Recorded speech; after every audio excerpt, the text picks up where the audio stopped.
Coming to you live from a pre-recorded taping at Redbud. It's the Moto Aftermath Show. 7, 6, 5, 4, 3, 2, 1. You'll never have the sacred stone. Oh, this you crazy mother.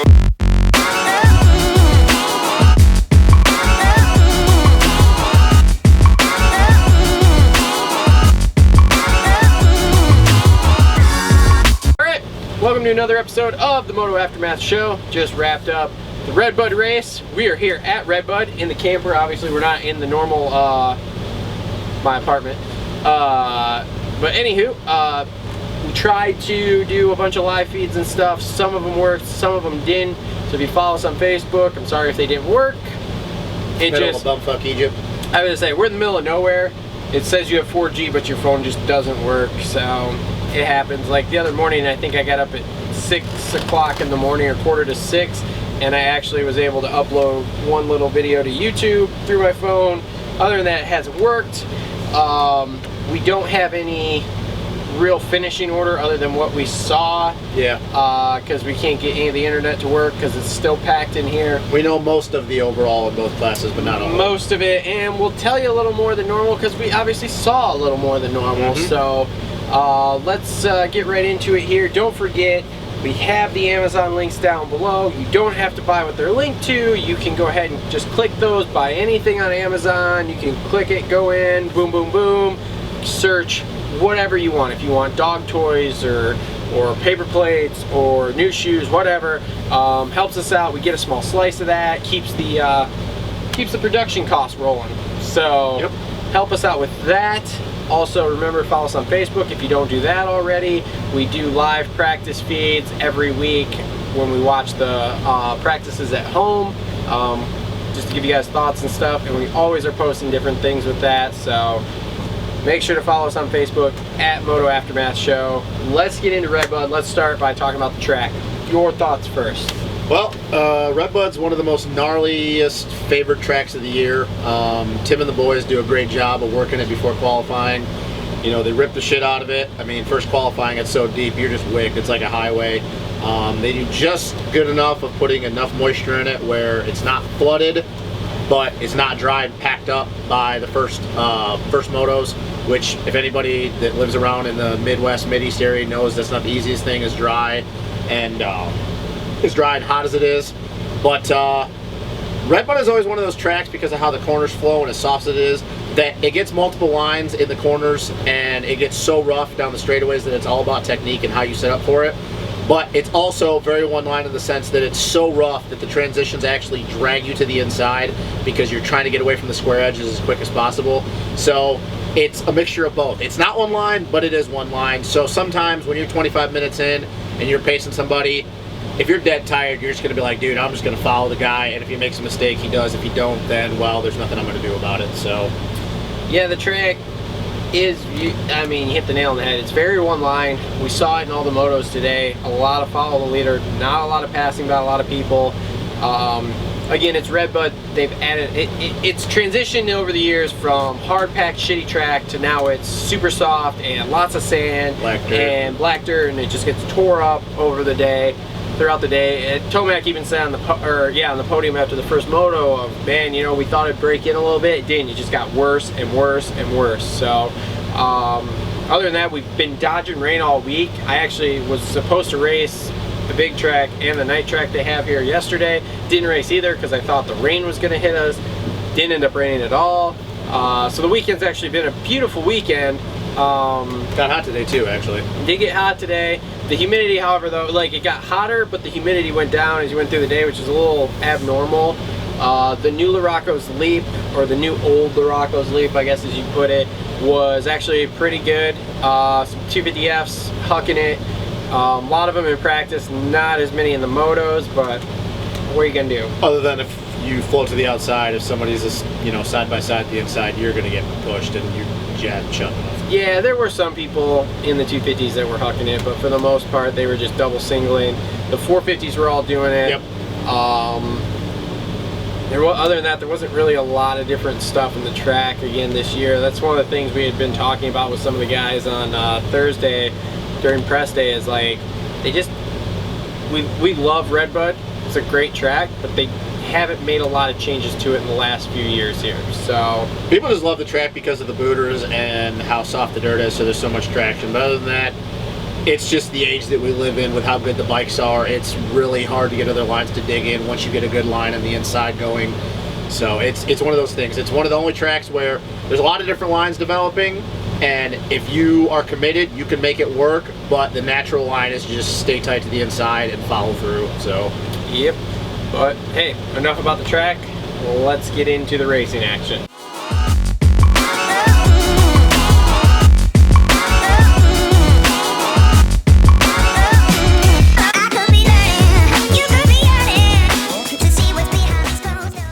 Okay, let's get into the 250s.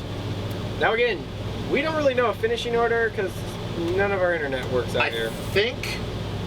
I think Ferendis got 5th, to be honest with you, just because he went 4 or 5-4, I want to say. We're gonna guess that Ferendis got 5th. We're gonna talk about Ferendis. Yeah, we're gonna talk about Ferendis just because he was 4th the second moto, but we're pretty sure that he ended up 5th because he did go 5-4. So we're just gonna assume that. If it's not, we're gonna probably look like dumbasses. But once again, wouldn't be the first time you look stupid. You look stupid too. Shut the hell up. Osborne's not gonna win the Supercross title. Oh my God, are we gonna get? Okay, anyway. Anywho. I'm not gonna get into this one. Okay, so Frenchie looked alright. Second moto, he looked a lot better. He actually was on a mission second moto, so. He was on a mission that first moto, like between him, RJ, AP, and Faulkner. There wasn't a lot of passing going on, but those dudes were freight training for a good 22 minutes, and then RJ's bike decided to blow up for the second time today. Yeah, I mean, he looked good. You know, when Alex made his mistake, he latched on the back of Alex, and he pressured him hard for probably a good 3-4 laps and stuff. But once again, it's the 250 class, like we talked about last week. No clear-cut fastest guy.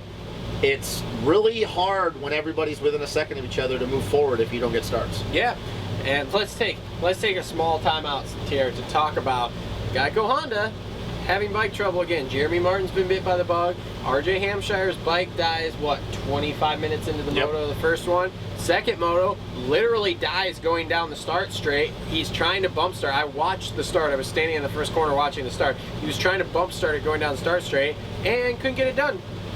Maybe that's a sign from Geico. I don't know. PC had problems. Geico had problems. Maybe they're pulling a Jeremy Martin and Alex Martin to start. I don't know. Although he did good that first moto. He did. He did. But are you really about to start yelling? No. I was about to say, dude, come on. No, that was actually a burp. But anyway. All right, anyway. Anywho, yeah, but anyway, back to Frenchie. Frenchie looked really great the second moto, and first moto, whatever. Didn't do bad for being in the heat. I thought he would fade more the second moto, but he actually didn't. He put on a charge at the end, so, yeah. That was him. He rode good. Yeah. Yep. So let's get into 4th overall. Go ahead, because I know you're excited about this one. My dude, Mitchell Harrison. If anybody watches this show, they know how biased I am when it comes to him. He finally, I know that at Thunder Valley, he got a start and he was running second. He hadn't been up there, so he kind of tensed up, and he proved to the world. I'm pretty sure I'm going to go back and watch the NBC thing, and we're going to hear a lot of shows this week. I think he shocked to the world today, and he arrived. You know, he had good Supercross rides. He was up there. He did well at the GPs last year, but second place, you know, Amart was getting away from him a little bit. Mitchell was pacing him. Amart went down for the second time. Mitchell capitalized, got into first, led for 4 laps. Osborne was behind him, pushing him, and Mitchell made him work for it. And then Osborne, which we kind of all figured got around him. And let's be honest, there was only 3 laps to go. Mitchell didn't let him go away, which Osborne has normally done when he's gotten around people this year. He gets around him and he just gaps him. Mitchell paced him the whole entire time, and that's the real Mitchell Harrison, folks. Keep an eye out, because if he keeps doing this, I've said it before and I say it again, he's going to be on the box, and nobody can say otherwise. They can't say that he was holding people up. You know, it was a fluke deal. Like, he ran second the whole entire moto, and then in first. Like, he ran that pace for 35 minutes. Yeah, he looked good all weekend. Like, I thought he looked great in press day. Yep. He definitely, out of the 3-star guys that were out there, he looked the best. I thought he looked good in practice today. Yep. First moto, looked good, but was in his typical spot, like 7 to 12 area. Yep. You know, and then the second moto, he yanks the start, some bad luck. Boom, there you go, right there. I think he can do it. It's just about, again, there's no clear-cut fast guy in the class. So if he doesn't get a start and he starts 6th, 7th, 8th, 9th, 10th, he's not going to come through the pack. No. The only guy we've seen who can kind of do that once in a while is Osborne. You know, And look how long it took him this. Yeah, and we all thought we like watching the race. There was a bunch of us there that knew Mitchell. We all thought, okay, Osborne's gonna get it. Yep. Like it was one of those things where you kind of get like excited the longer he leads. You're like, yes, yes, yes, this could actually happen. But in the back of your mind, you're like, he's gonna get by him. There's just no two ways around it. So, you know, great ride by him. It's good. He showed the world now what he can do on the stage of a national like this, not a GP or anything. And let's be honest, because we heard the podium interviews, he didn't sound gassed at all. No, like he was not. No, no, he was not winded. He was pumped. So, and I mean, I went up there and he was not sweating or anything. So I think he could have went at 45 minutes if he wanted to. Now, before we go to third place, my question is, and you kind of said about that, but I'm just curious to hear about it. If we continue to see him get starts like this, especially going to Southwick where he grew up riding sand, do you believe that he can keep doing this? Because I fully do. I mean, you know I do, no matter what, but. Technical difficulties in the background. Yes, I do think he can continue to do it. Again, it's a start thing. We've talked about it. It's pretty much the top 12. It's just where they start. There's not a lot of guys that are going to come through the pack. Some of them might make a few passes, but whatever. I'm just stoked. I mean, I'm ecstatic. So, yep. Watch out for the kid. He proved it. He's a real deal. All right, let's move on to third place. J-Mart. J-Mart. Go ahead. Great first moto. Absolutely just wire to wire, no questions asked. Second moto was probably on the way to the same thing. Mm-hmm. And then all hell broke loose. Have we figured out yet if Forkner tapped his rear wheel? Him and Forkner, I think, came together. No, I haven't seen it yet. But I mean, I was up watching the start of the second moto I watched the start for Moto 2 of the 250s. He led into the corner, and then I lost sight of him, and when they came out of the right-hander, he wasn't there. So, no idea. Him and Forkner went in together. I don't know what happened with it exactly. All I know is he came out last. 39th. So, made his way up to 8th. Yep. So, not a bad day for him. I mean, overall, he's third overall, but probably not what he wanted. He probably wanted, you know, obviously a 1-1 because he looked really good, but... I mean, what? That's kind of the theme this year with J-Mart. Bad luck. Kills at one moto, just shit luck the second moto. I mean, you know, once again, we talk about the parity, no clear cut. I mean, we pretty much realized that Osborne and J-Mart are the two fastest guys. I still think on a good day, and that first moto proved it, that J-Mart is like a touch faster. I just feel bad for I just feel bad for him. I mean, he goes out and wins a moto, wire to wire, like you said. Osborne was marking him, pressuring him. J-Mart didn't, you know, it didn't phase him. And then the second moto, which I think if he would have got the start, even if he didn't, he probably was going to win anyway. So it's one of those things. I mean, it's a growing pains thing, but I just feel bad for him because it's like, you know, I don't know about the growing pains. Well, growing pains with the team. Like his first year on the Honda. Well, dude, I mean, it's true though. Yeah. I mean, what else?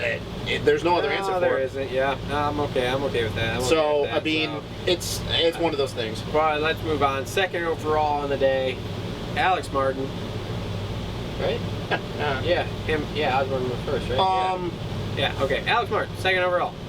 Good day. Yeah. I mean, was at the stupid mistake. Yeah. Back end of that freight train to the first moto. Mark and Osborne, once again, Osborne would slowly get away from him. Amar would close it back up, slowly get away from him. But it's kind of almost like the same thing that happened with him and Forkner at Muddy Creek. Hounding him the whole entire time, but just couldn't figure out a way around him. And then the second moto leads, makes a mistake in the same exact spot pretty much twice. He even said on the podium that corner, that left-hander is going to haunt him for 365 days. Yep. I don't know if that moved him to second in the points, or well, if he already was, I don't know. I don't know either. I don't know. The Martin boys, they're just not having good luck for both motos this year. Let's just face it. No, and I don't know. They're puzzling to me as to why they're doing what they're doing. But as good as Amart looked that first moto, because as bumped as I was on the Mitchell thing, I truly believe had Amart not gone down, he was probably going to win that second moto. Yeah, Mitchell wasn't again. He was staying with him, but he wasn't catching him. But he wasn't catching him. Yeah, it was like consistently 1 to 2 second difference the whole time. You know. But can we be in agreement that when Jeremy and Alex are on, when they have a clear track, that even though Osborne is far and away the points leader and his one race has improved that J-Mart and Alex might be the two fastest guys in the class when they have a clear track and they're feeling it? Because look at Thunder Valley. Look at Thunder Valley with Alex. Like, Yeah. out front, wins it. High Point, looking good, pulling away, fades because of the first moto. I just think that when those two are out front and they have a clear track and they're feeling it, they're the two fastest in the class. Just apparently can't have luck for two motos. I guess. And number 1 overall on the day. I mean, he once again lucks into another. Consistent. Yeah, I mean, That's what it is. It's consistent. He's dungeoning the 250 class at this point, so it's just I don't know. overall both 250 motos were not that exciting. There was not a lot of passing. It was exciting for us locals who like have grown up with Mitchell. That was cool. But other than that, I mean, there was not a lot of passing, whatever. Osborne looked good all day. Yeah. He was on a mission that second moto. He was trying to win it.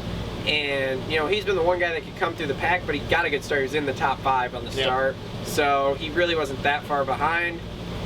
And we kind of knew that, like I said, we all knew it was inevitable. He was going to get Mitchell. Yep. There was no question about it. It was just a matter of time. And, you know, lacking mistakes, which he didn't have any mistakes. So here we are. Now he's got a bigger points lead than he had. And honestly, even being as much of a Mitchell fan, I would have been concerned had he not been able to get around him. Yeah. It's like, dude, you're a Supercross champ. But anyways, yeah, once again, consistency. You know, can you say that other than Hangtown, maybe he's gotten lucky? Yeah, he's been consistent, so you make your own luck. But I think it's kind of a 50-50 thing. You know, you talk about the Dungey thing. He's made his own luck, but yet he's gotten a few things handed to him. But it's looking like, you know, we're going into round 7 next weekend. He's far and away got the points lead. This is his championship to lose. So, I mean, good on him and stuff. It sucks because we haven't gotten to see him and J-Mart battle for 2 motos in a row without something stupid happening. So, I just want to know who the clear-cut fastest guy is, to be honest with you. Because we haven't gotten a chance to see who it is. Is Zach Osborne the Ryan Dungey of the 250 class? This year he is. Not in Supercross. Supercross he was Is he the next Ryan Dungey as far as how he wins titles? Well, to be honest with you, unless something catastrophic happens and he doesn't win this championship, I don't think he ever wins the championship ever again going to the 450 class. So when he wins this championship, barring anything stupid, yeah, Ryan Dungey. Supercross, no, he was clearing away the fastest guy. He won that thing outright, fair and square. But yeah, I can agree with that assessment. It's just, dude, I just want to see them battle for 2 motos in a row because we're not going to know who the fastest guy is clear in a way until we get it. I don't think we're going to get that in the 250 class. No, probably not. Probably not, so. All right, anything else about 250s? How about Luke Renzel in that second moto?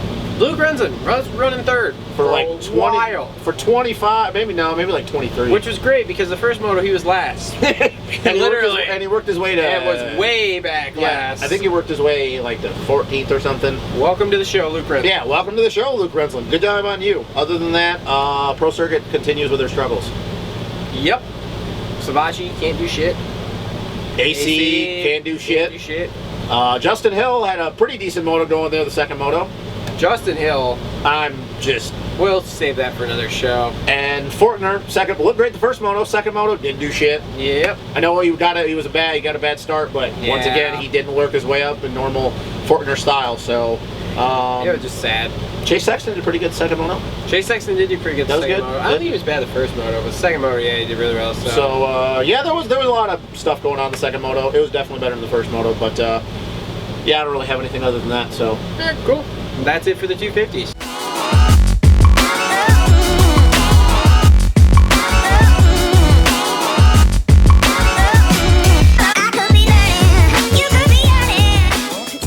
All right, let's bust into the 450s, which we know nothing about the overall hardly. So this will go well. This is gonna be great. So we picked some people to talk about. Number 1, we're gonna talk about Marvin Musquin. Wanna go? Great ride. Great ride. The knee, I don't think, is messing him up anymore. So are we in agreement that he's not taking a break after Southwick? I don't know still. I'll have to look at this week how far back he is in points, and I'll have to see where we're at coming out of Southwick. Next week I will determine whether we think he's going to be done or not. I think Ando's closing in on him on points. I don't know how close he is, but I think he's closing in on points. Wouldn't surprise me at all. Not one bit. So, but we're in agreement that was good. That was good. Yeah, it was a great ride. He being able to watch Marv ride live is one of the best things ever. Oh, it's we were poetry in watching motion. him in the corner. We were standing by the corner before the Thor uphill triple in the back, and he would ride the inside rut, which the rut was probably it was pegging. and he would never take a foot off the pegs. He was the only rider, because I watched him do it in the second practice, I think it was, and then the first moto, and I was watching to see if anyone else took that inside corner. Nope, not one person. Everybody else's leg went out. Marv, both legs on the peg, rolled through the corner, wait the outside, and boom, off through the rollers. So He's the only other person in the class besides Kenny that can consistently weight the pegs and just trust the rut to keep him flat through the corners and do it consistently without looking sketch. Only other person in the class. I mean, other guys can do it, obviously, but not as smooth and consistent as him. Other guys are struggling, just drop it and let the rut carry them through, and Marv's just, nope, I'm just going for a little bicycle ride. it's great to watch. Oh, absolutely phenomenal. It's to watch. amazing. It really makes you, even if you don't like Marv, appreciate how smooth and methodical he really is. Yep. So other than that, he did pretty well. He was what, third the second moto? Yeah, he was third both motos. Third both motos. Yeah, 3-3 for third overall on the day. And so he was leading the first moto for a while, a little bit. And then once Baggett and Tomac got around him, they dropped him, which is the same Yep. thing in the second moto, but a lot better in his last 2 weeks. Oh so, yeah, yep. oh yeah. So yeah, like I said, let's get through Southwick and see where the points are, and then we'll see what he does after that. Okay. So yeah, so next person we want to talk about, Jason Anderson. Oh man, first moto, just Horrible terrible. start. Horrible start. Absolutely horrible start. Works so. his way all the way up to fourth. I don't know the exact lap times, but I know his lap times were on par with Eli and Baggett. Second moto, He was fast. He looked good all day. yeah. That Second wasn't the moto, issue. second place start. Runs it for a good 5-6 laps maybe. Eli gets around him, latches on the back of Eli. They go around Barsha after Barsha pivoted too hard coming down Monza and lost the back end. You thought maybe Ando was going to close on it on Eli and maybe able to pace him for a few laps. That didn't happen. I don't know. I mean, Ando kind of has established himself as the next tier guy after Baggett and Eli, but it's like, once again, the consistency continues to not come through, and man, I want to see the kid get an overall, but it's like, dude, like, just what is your deal? So Yeah, I don't know. Like I said, start killed him on the first one. He was fast enough to be up front. And again, no one really today separated themselves a lot. Like when Eli won both, but didn't really, like, I guess for lack of a better word, dominate. It wasn't like he won by 30-some seconds, either moto. no, the second moto he definitely pulled away a lot more. And Yeah, stuff, but the first moto I think he only won by, what, 5 or something? It wasn't a lot. He was not too far ahead, so, yeah. But overall, I would say it was a decent day for Anderson. So. Second overall, I mean, I don't know. Once again, it had to have closed him in a little bit more on points and stuff, but Yep. all right, so let's go to the second place guy. Or no, second guy we're going to talk about. The next guy we're going to talk about, Blake Baggett. Blake Baggett. Is the shit talking over? I believe, well, okay, first off, I think the shit talking is over. Between the press conference, which you haven't watched last week, you need to watch. Oh, yeah, because you do. One of the Racer X guys called out a tweet that Anderson put out about Baggett saying that, well, it's amazing the confidence you get when you get one win. Called him out on that. Anderson basically said, yeah, it's about him. And then also said, well, the other guy on my other side liked it, meaning Eli Tomac. So it was a big shit show at the press conference last week. But I think the shit talking's over. Blake bitched up pretty well at that point. It was just like, oh well, we're all just out here, having fun. It was joking. just jiving each other. Like, bro, nobody's jiving with you. Yeah, and yeah, so I think that's over. And I mean, okay, did we finally get the race we wanted? I mean, first race. I think so. They started third, fourth, fifth, whatever, right next to each Baggett other. was even in front of him. And Baggett was in front of Eli, and Eli passed Baggett, and then dropped him, and then passed the next couple guys, got to the lead, and then Baggett closed. could not get through until probably the last 4 laps, if that. 4 laps, maybe. And I'll tell you what, Baggett put on a hell of a charge. Got within a second of Eli, But then look what happened. couldn't do anything. But look what happened when he got Eli, within a second. Eli turned just it up. turned it up and was, right back to 2 seconds just like that. And, Baggett wasn't even, never got close enough to even make a move. No, he wasn't close enough to even where if he tried to run it in on him and show him a wheel, like, exactly. And, we even said it to each other, like, hey, he's closing on Eli. but Eli's just pacing himself and just kind of settled in. So I think had even Baggett tried doing something, Eli would have wicked it up and stuff. But yeah, I think the shit talking's over with. Yeah. Well, and then the second moto, Baggett goes down in the off camber coming in from the hills, and frickin' gets up, but just couldn't do anything. He was looks flat. Does not look like the Blake Baggett we've seen in weeks past. Yeah, he made a lot of moves. Got up to I think 9th or 10th, something like that. No, wait a minute. No, he didn't get Kennard, so I think he got 11th. I think Kennard was inside the top 10. Maybe he was 10th. Maybe he was 10th. But dude, it took him 5 laps to catch Craig and Kennard. Yeah, and he was very, very flat that second moto. I don't know if he tweaked something in the bike in himself when he came down around that off camber and crashed in the first lap there, but he did not. He was not the Blake Baggett we've seen in weeks past. Nope. So, you know, overall, I don't think it was a bad day for him. You know, I mean, yeah, going, you know, what was it? 210 or 211, whatever is not great. He obviously lost the points lead. I don't know, how many points is he down now? Oh, dude. If he got 4th, and Eli was only down 4, so, and Eli got the clean 50. He lost 3 of the first one, so. And Eli got the clean 50, so he's got to be 8, 12, something like that down right now, somewhere between like 8 and 12. Like so, you know, lost a lot of points, but again, he's not out of it. No. I mean, look, Eli's come back from 8 down already, twice. Yep. So, yeah. So, I mean, here we are. He did it twice. It's not impossible, but I also think that Baggett's in trouble because we're going into Southwick, which is a specialty track for Tomac. Like, he kills it there. So yeah, I don't know. It'll be interesting to see going forward where we get to with that, but we'll see. I'm also interested to see how the red plate affects Eli next week, because he's had it a few different times this year, and as much as I want to say, oh, it's not the red plate syndrome, it is kind of getting to the point that every time he gets it, he fucks up the next week. So we'll see how it goes in Southwick. But the great thing is we're going to a track that he dominates. Yes. Now, so even if he does struggle, he can still probably win. Now, let's talk about Eli today. Eli rode good all day. Again, first win at Redbud ever. First win at Redbud ever. Again, not dominant like we've seen Eli in the past where he wins by 20, 30, 40 seconds, whatever. But consistent, got patient, got into the lead, and boom, held on to it. So, I mean, what more can you want a day? He went 1-1 again.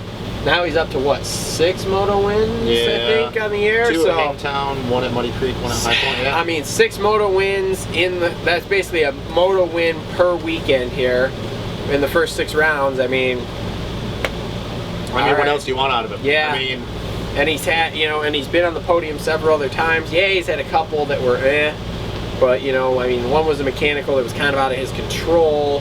The other, I think, was bike issues. Yeah. So I mean.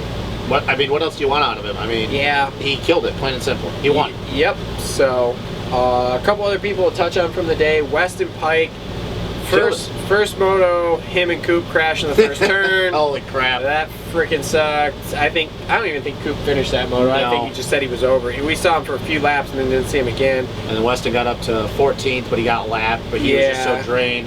Then the second moto was running 3rd for a while. You know, held off Marv for, I don't know, 4 or 5 laps, and then Marv got around him, which I kind of expected. But then Weston, once again, you know, JG and Barsha closed back up on him and stuff, and he did what he had to do, did his typical bulldog style, and another 4th, man. I mean, solid, dude, and the wrist is still jacked. So, how about Nick Way, that first moto for a while? Dude, Nick freaking Way. Coming off the couch. I think he was in the top 10, wasn't he? Coming off the couch, started Redbud training on Tuesday. Which, by the way, doesn't involve drinking beer.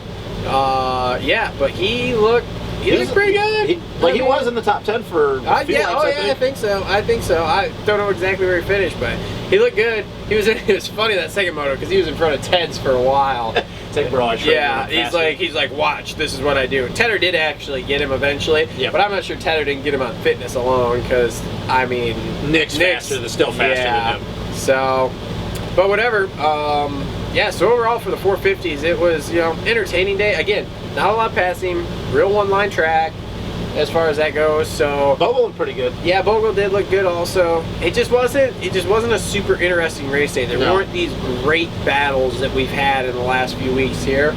But whatever, they can't all be, you know, epic like that. So No. now I think instead of asking or doing our predictions for Southwick, I think our prediction should be, how much does Tomac win by? Go ahead. I say he wins both motos, even if he doesn't get a start. 35 seconds. I say if he gets a start both motos, he wins by 45 seconds plus. What do you guys think? Do you think he'll even win? Maybe you think he won't win at Southwick, but the dominating performance he put on last year. Who do you think wins the 250 class? Because I don't think Osborne does in the sand. And I don't even know if J-Mart will, because he was terrible there last year. I mean, he won one moto, but I don't know, man. The sand, it does. What was the finishing order last year? Coop won it. J-Mart won the first moto only because Coop came from like last. But I think J-Mart was like 5th last year. But I mean, Fortner good in the sand? Fortner got 2nd last year. He was pacing Coop for a good 20 minutes. Maybe Fortner gets his first win on the year here. I'm more curious at the Wick. I'm more curious to see how AC does. The Wick 338, 338. Yeah. If Mitchell gets a start, he gets another podium. Dude, he rides sand, sand all the time. All right. So, any other thoughts? GBD. I don't know if the Rip is coming back. I don't know if he is or not either. And he's if he is, very he's doing it underwhelming when he comes back. And if he does, he's doing it under his own dime. Yeah. I think we're at the point now that we're kind of seeing everybody where they're settling in, other than some craziness that usually happens like once every other weekend. We're kind of seeing the main guys settle into place and stuff, and the points kind of shaking out. I mean, the 250 class is pretty much Osborne and the Martin brothers, and then 450, it's Eli, Baggett, and Ando, even though Mark's probably still in 3rd. So it's kind of that, they always talk about in Supercross, like Daytona is when we're going to start the championship. Well, I think now, like Redbud is usually, now we're going to see who's going in. Yeah.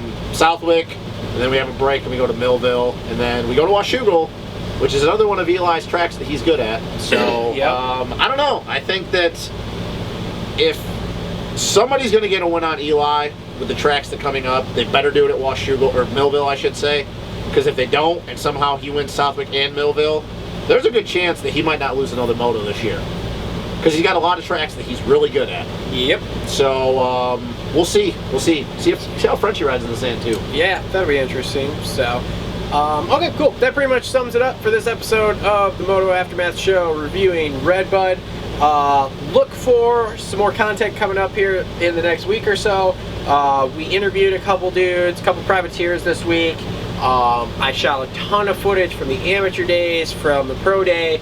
So we'll have the Redbud super edit coming up, which will also have some funny bits thrown in that I recorded of us just dicking around here. Plus my race footage from tomorrow, because I'm running the amateur day tomorrow. Oh yeah, and we'll have pro sport footage from tomorrow too. GoPro footage. Denver Rigsby, yep. Right? Yeah, Denver Rigsby. Gonna wear the GoPro for us. He's a kid that Justin's worked with. So yeah, look out for some, like I said, we've got a ton of content coming down the tubes here. I'm gonna try to pump it out as much as I can after I get home on Wednesday. And yeah, we'll go from there. But thanks for tuning in. We will see everybody next week at Southwick.